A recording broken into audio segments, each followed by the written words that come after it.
మంత్ర, యంత్ర, తంత్ర, మూలిక, రుద్రాక్ష, నవరత్న, హోమ, క్రియ, జ్యోతిష్య, వాస్తు, హస్త సాముద్రికాలచే బ్రహ్మాస్త్ర పరిష్కార మార్గం. శ్రేయం గురుదత్త. ఆత్మీయులందరికీ స్వాగతం. ఈ మధ్య ఒక అద్భుతమైనటువంటి సంఘటన రెండు రాష్ట్రాలలోనూ కూడా విపరీతంగా ఒక సంచలనం సృష్టిస్తుంది. తెలంగాణ రాష్ట్రంలోని మంచిర్యాల నుండి ఈ లక్షట్పేటకి వెళ్ళేటువంటి మార్గంలో ముల్కల్లా అనేటువంటి ఒక ప్రాంతం ఉంటుంది, ఒక విలేజ్ ఉంటుంది. అక్కడ ఒక అద్భుతమైనటువంటి సంఘటన జరిగింది. మన దేశంలో మనందరికీ తెలిసినటువంటి విషయమే, సనాతన ధర్మంలో సాధువులు, సన్యాసులు, ఇంకా స్పష్టంగా చెప్పాలంటే పూర్వకాలంలో అయితే ప్రతి ఊరికి ఒక అద్భుతమైనటువంటి ఒక యోగీశ్వరుడు ఉండేవాడు. సకల భూత భవిష్యత్తు వర్తమాన కాలజ్ఞానం అంతా కూడా చెప్పగలిగేటువంటి స్థితిలో మహిమాన్వితంగా ఉండేవారు. వీరంతా కూడా దైవత్వం వైపు వెళ్ళేటువంటి మార్గంలో ఇవన్నీ కూడా సముపార్జించుకునేటువంటి వారు. అష్టసిద్ధుల నుండి మొదలుకొని అనేకమైనటువంటి సిద్ధులను, అనేకమైనటువంటి మహిమలను పొందుతూ ఈ ప్రజానికానికి, ఈ సమాజానికి అనేకమైనటువంటి మేలు చేకూరుస్తూ ఉండేవారు. ఇప్పుడు కొంతమంది సాధువులు, కొన్ని వందల మంది సాధువులంతా కూడా గోదావరి పరిక్రమణ చేస్తూ ముందుకు వెళ్తున్నారు. అలాంటి సందర్భంలో వీరు ఈ ముల్కల్లా అనేటువంటి ప్రాంతానికి దగ్గరలో ఉండేటువంటి గోదావరికి వెళ్ళి అక్కడ స్నానపానాదులన్నీ కూడా ముగించుకొని వారి కార్యక్రమాలన్నీ కూడా వాళ్ళు పరిపూర్ణంగా చేసుకొని వస్తుండేటువంటి సమయంలో ఒక అద్భుతమైనటువంటి విషయాన్ని వాళ్ళు గ్రహించడం జరిగింది. ఆ ప్రాంతంలో ఒక మహిమాన్వితమైనటువంటి తేజోరూపమైనటువంటి ఆ తల్లి, ఆ దుర్గాదేవి అక్కడ ఉన్నదనేటువంటి విషయాన్ని వీళ్ళు తెలుసుకొని ఆ గ్రామంలో ఉండేటువంటి వారిని కూడా కొంతమందిని పిలిచి, ఇక్కడ దుర్గమ్మ తల్లి, ఆ దుర్గాదేవి, ఆ మహా తేజస్వరూపిణి ఇక్కడ ఉంది, ఈ ప్రాంతంలో ఉంది. అది ముందు ఒక అంటే కనకదుర్గ ఎంతైతే విజయవాడలో ఉండేటువంటి కనకదుర్గ ఆ అమ్మవారే ఈ అమ్మవారు కదా, అందరూ కూడా ఆ దుర్గా స్వరూపాలే కదా. సో ఇక్కడ ఈ అమ్మవారు అంతటి స్థాయిని విపరీతంగా జనాలందరూ కూడా దర్శించుకునేటువంటి విధానం అంతా కూడా ముందు రాబోతుంది అని చెప్పి, అప్పుడు వీళ్ళంతా అడిగారు, అక్కడ ఉండేటువంటి పూజారు కానివ్వండి, ఆ గ్రామ పెద్దలు, మరి ఎక్కడ స్వామి అంటే, వారు వెళ్ళి ఒక ప్రాంతాన్ని చూపించి, ఇక్కడ మీరు తవ్వండి, మీకు అమ్మవారు లభిస్తుంది అని చెప్పి వారు వెళ్ళిపోయారు. వాళ్ళకి తెలుగు కూడా రాదు, అసలు సంబంధమే లేదు, చెప్పి వెళ్ళిపోయారు. సరే, అక్కడ ఉండేటువంటి వాళ్ళందరూ కూడా గ్రామ పెద్దలు కావచ్చు, ఆ పూజారి కావచ్చు, సరే సాధువులు సంతులు అంటే అపారమైనటువంటి భక్తి నమ్మకం ఉంటుంది కనుక ఒకసారి ప్రయత్నిస్తే పోలా ఏం జరుగుతుంది, మరి ఇంత చెప్పారు కదా, వారైతే సన్యాసులు కదా, సర్వసంగ పరిత్యాగులు కదా, సరే చూద్దామనేటువంటి ఉద్దేశంతో అయితే ఆ ప్రాంతం అంతా కూడా వేరే ఒక వ్యక్తికి సంబంధించినటువంటి భూమి అదంతా. ఆ వ్యక్తిని సంప్రదించి అతన్ని పర్మిషన్ తీసుకొని, ఏముందులే అతను కూడా అనుకొని ఉంటాడు, సరే దొరికితే సంతోషమే, అందరికీ మంచిదే, లేకపోతే చూద్దామనేటువంటి ఉద్దేశంతో వారు ఈ జేసీబీ ఇలాంటి వాటినన్నింటినీ కూడా తెప్పించి జనము, ఆ ఊరి ప్రజలందరూ కూడా తండోపతండాలుగా అక్కడ ఉన్న సందర్భంలో అక్కడ జేసీబీతో తవ్వకాలు జరపడం అనేటువంటిది జరిగింది. ఆ తల్లి, ఆ దుర్గాదేవి ఈ యొక్క విగ్రహం అక్కడ లభించడం జరిగింది. సరే, దాన్ని తీసి విజయదుర్గ అనేటువంటి ఒక నామకరణం చేసేసి, ఇక ఇప్పుడు ఒక ఆలయం కట్టేటువంటి విధానంలో వారు ఉన్నారు. ఇక్కడ ఒక విషయం ఏంటంటే, అది ఎవరికి తెలియనటువంటి ప్రాంతం, అది ఇంతకుముందు తవ్వకాలు జరిపినటువంటి ప్రాంతం కూడా కాదు. అలా వెళ్తూ చూపించారు, చూడండి. సో అక్కడ తవ్వగానే బయటకు వెళ్ళి, మరి అంటే ఇక్కడ సనాతన ధర్మంలో ఒక అద్భుతమైనటువంటి, ఇక్కడ ఒకటి గుర్తుంచుకోవాలి బేట, ఇప్పుడు కొన్ని మత విధానాలు ఉంటాయి. మా దేవుడు మాత్రమే దేవుని కుమారుడు, మమ్మల్ని పట్టుకుంటే మాత్రమే, ఇతన్ని పట్టుకుంటే మాత్రమే మీకు స్వర్గమో ఇంకొకటో లభించడం అనేటువంటిది జరుగుతుంది, ఇతడి మించినటువంటి సిస్టమ్ లేదని చెప్పేసి ఒకరు. మా ప్రవక్త మాత్రమే ఒక ప్రవక్త, ఇతని మాటను కాదని అన్నటువంటి వారిని మేము చంపేస్తాము, వాళ్ళంతా కాఫీర్లు, ఈ విధానం ఒకటి. వీళ్ళు మాత్రమే చివరి ప్రవక్త అని ఒకరు, ఈయన మాత్రమే దేవుడి కుమారుడు అని చెప్పేసి ఒకరు, ఇలా వెళ్తున్నారు. కానీ సనాతన ధర్మంలో అలా చెప్పబడలేదు. ఏ వ్యక్తి అయినా సరే అద్వైత సిద్ధాంతము చాలా స్పష్టంగా చెప్తుంది, ప్రతి వ్యక్తి కూడా దైవ సమానుడే. దైవం యొక్క శక్తి ఆ వ్యక్తిలో కనుక లేనట్టయితే ఆ వ్యక్తి కదలడము, ఏ జీవి కదలడం అనేటువంటిది ఉండదు. చైతన్య స్వరూపంగా వారు ఉండి ముందుకు నడిపించడం అనేటువంటిది జరుగుతుంది.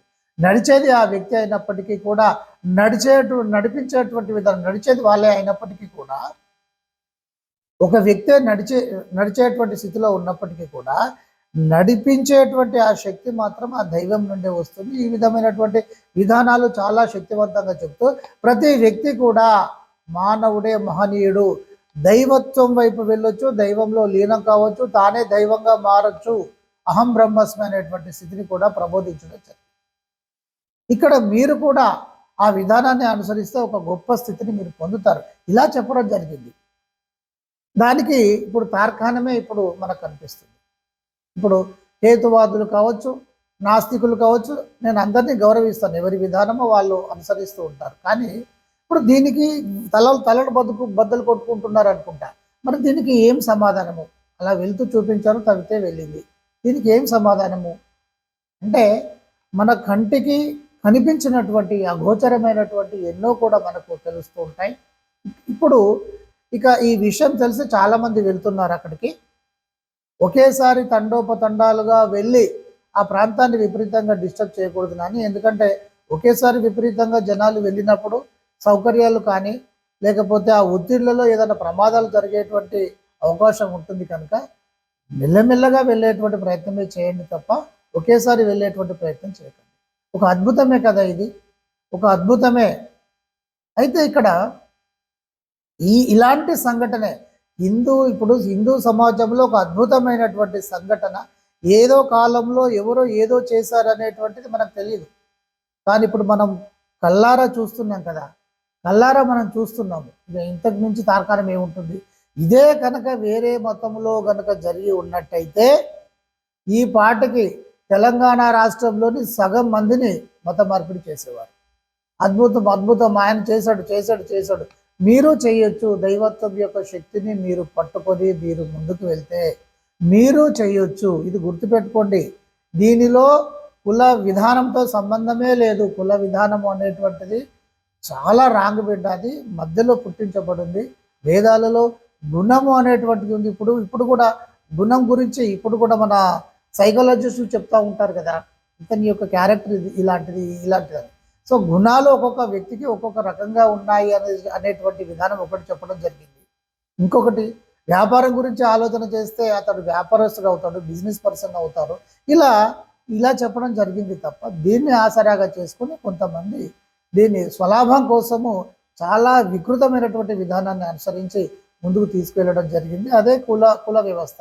అది సరైనటువంటి విధానం కాదు. ఎవరైనా సరే, ఏ వ్యక్తి అయినా సరే శక్తివంతంగా ఒక మంత్ర సాధన, ఒక జప సాధన, ఒక దైవత్వం వైపు శక్తివంతంగా కనుక ముందుకు వెళ్ళినట్టయితే వారు కూడా దైవ సమానులే అవుతారు. ఈ మధ్య ఈ పరాశ్రీ ఒక గురువు గారు ఒక అద్భుతంగా ఒక చిన్న స్థాయి నుండి వస్తూ మన ముందే అంచెలంచెలుగా ఎదగడం అనేటువంటిది మనం చూస్తున్నాం. మరి అందరూ నమస్కరిస్తున్నారు కదా, దానికి క్యాస్ట్ సంబంధం ఏముంది? ఇక్కడ దైవత్వాన్ని పట్టుకోవడము ఎవరైతే చేస్తారో వారందరూ కూడా పూజనీయులే బిడ్డ, ఎందుకంటే వారు సమాజానికి మేలు చేస్తూ ఉంటారు, దైవం వైపు వెళ్ళేటువంటి మార్గాన్ని మీకు చూపిస్తూ ఉంటారు. ఒక అద్భుతమైనటువంటి విధానం. ఇక్కడ గుర్తుపెట్టుకోండి, సనాతన ధర్మము ఒక అద్భుతమైనటువంటి విధానం. ఇంతకు మించినటువంటి విధానం ఏది ఉండదు. సనాతన ధర్మంలో లేనటువంటి విషయాలు మీరు ఒక్కటి చూపించండి ఏ ఇతర మతాలలో. బుద్ధిజంలో కూడా ధ్యానం అనేటువంటిది సనాతన ధర్మం నుండి వచ్చింది కదా. అయితే ఆ ధ్యానాన్ని విస్తృతమైనటువంటి స్థాయిలో తీసుకువెళ్ళడం జరిగింది. అది ఒప్పుకోవాల్సినటువంటి విషయమే. కానీ ధ్యానం అనేటువంటి మూల ప్రక్రియ ఎక్కడుంది? మీరు ఏదైనా చూడండి, సనాతన ధర్మంలోనే ఉంటుంది. ఇక మీరు గుర్తుపెట్టుకోవాల్సినటువంటి విషయం ఏంటంటే, సనాతన ధర్మము మించినటువంటిది లేదు. మిమ్మల్ని పని చేసుకోమని చెప్తుంది, శక్తివంతంగా ఎదుగుమని చెప్తుంది, సమాజానికి మేలు చేయమని చెప్తుంది, కీడు చేయకూడదని చెప్తుంది.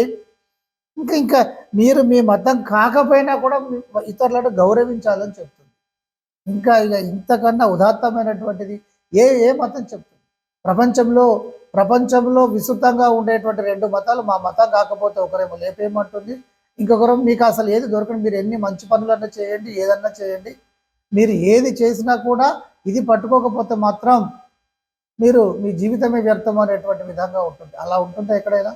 వాళ్ళు చెప్తున్నారు సనాతన ధర్మము, మీరు ఈ దేవుని పూజ చేస్తే చేయండి, చేయకపోతే చేయకపోండి, మంచి పనులు అయితే చేసుకుంటూ వెళ్ళండి, మీరు ఎదిగేటువంటి ప్రయత్నం చేయండి, మీరు దేవుని నమ్మండి, నమ్మకపోండి.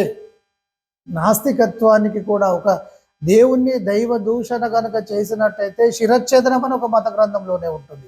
శిరచ్ఛేదనము. ఇంకొక మత గ్రంథంలో అయితే విగ్రహాలను కూలగొట్టండి అని చాలా స్పష్టంగా ఉంటుంది. గ్రంథాలలో వాక్యాలు కూడా ఇప్పుడు గోపి సనాతన సేన అని కానీ ఇలా కొంతమంది ఈ కరుణాకర్ సగ్గున ఇలాంటి వాళ్ళందరూ కూడా చాలా స్పష్టంగా చెప్పడం జరుగుతూ ఉంటుంది. అయితే ఇవన్నీ కూడా మీరు సనాతన ధర్మం గురించి తెలుసుకునేటువంటి ప్రయత్నం చేయండి. విమర్శలు వస్తూనే ఉంటాయి, కానీ ఏది సరైనటువంటి విమర్శ అనేటువంటిది మీరు ఆలోచన చేయాలి. మీరు స్వతంత్రంగా మీ నాలెడ్జ్ని పెంచుకునేటువంటి ప్రయత్నం చేయాలి.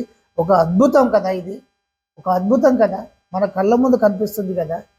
మరి అసలు ఏమీ లేదు, ఏమీ లేనటువంటి వాటికే కిడ్నీలు బాగవుతుంటాయి. చనిపోయిన ఇక ఆఫ్రికాకు సంబంధించినటువంటి మత మార్పిడి విధానంలో అయితే ఒకదాన్ని చనిపోయి ఉంటాడు, ఇక ఈయన వెళ్ళి లే దేవుడి పేరు మీద లే అంటే ఆయన లేచి కూర్చుంటాడు. ఇవన్నీ జరుగుతాయి, ఇవన్నీ కూడా పెడుతూ ఉన్నారు. మరి అవన్నీ ఎంతవరకు వాస్తవం అనేది మీరు గ్రహించేటువంటి ప్రయత్నం చేయాలి. మనకు మాత్రం చాలా స్పష్టంగా మీరు రోగము వస్తే వ్యాధి కనుక వచ్చినట్టయితే వైద్యుని సంప్రదించండి. వైద్య నారాయణో హరి, వైద్యుడు ఏ గ్రంథంలో చెప్పబడలేదు బిడ్డ, వైద్యుడు భగవంతుడితో సమానము. ఇంత అద్భుతం. సంప్రదించండి, మీరు దైవ నమస్మరణ చేయండి, మీకు మంచి వైద్యం దొరుకుతుంది. ఇప్పుడు వైద్యుడు కూడా మానవుడే కదా, వైద్యుడు కూడా మానవుడే, కానీ మహనీయుడితో మనం పోలుస్తున్నాం.